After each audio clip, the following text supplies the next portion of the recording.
partly this is done because without the imagination, it would never have existed. Because we don't admit suffering. The true expression or the true frequency of our true self, and the true self is a frequency. And when there is no thought, we naturally admit this frequency of completeness and love and acceptance. So therefore, for this hatred or anger or frustration, in order for it to grow, it needs to create an imagination for it to exist. And this is what we're ultimately experiencing within this reality. When we silence our thoughts, when we go into meditation, when we go into states of presence, all we are doing is we're naturally connecting to our true self. We're naturally connecting to the essence of harmony within existence. And this certain frequency or this certain experience or this certain existence admits to a certain band of frequency where we naturally just connect to love and infinite possibility, acceptance. So this vibrational state of existence is resonating at a much higher frequency than any deception can grow within.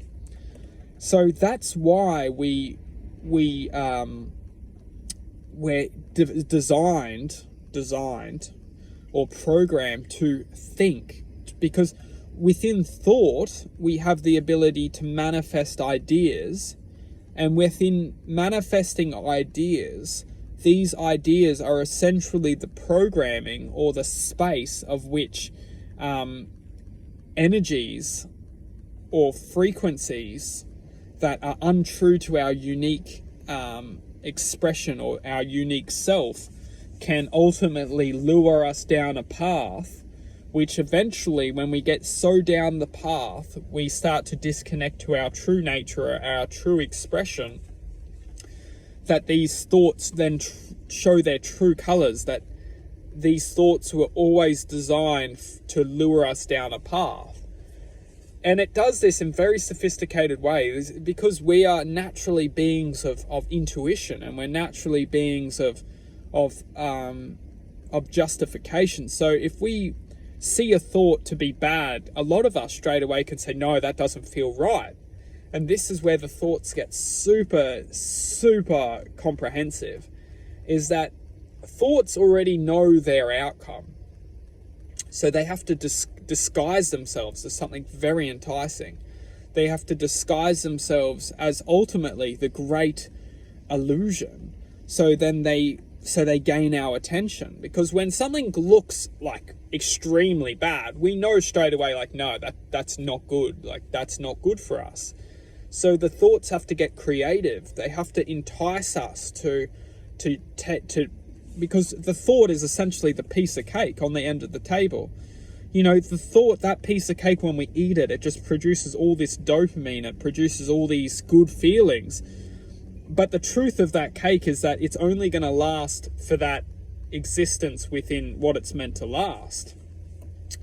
So that's why the piece of cake gives us the ultimate indulgence, because we know that it's probably worth it in the short term, but in the long term we know that it's only going to leave us feeling empty or feeling regretful or feeling...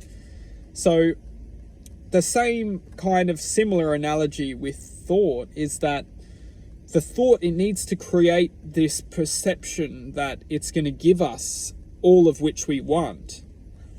And it very may will be. It's not my place to say all thought is negative, but many of us, we feel succumbed to the ability to produce thought, trying to attempt to convince us that it's going to serve our purpose or serve justice for our existence. Yet after a while, we come to understand that this thought or this very existence which we felt that was going to so serve our existence and nourish us has actually turned to quite the opposite, and it's turned us into beings of hate and anger and frustration. And we'll wrap it up into one more just to summarize.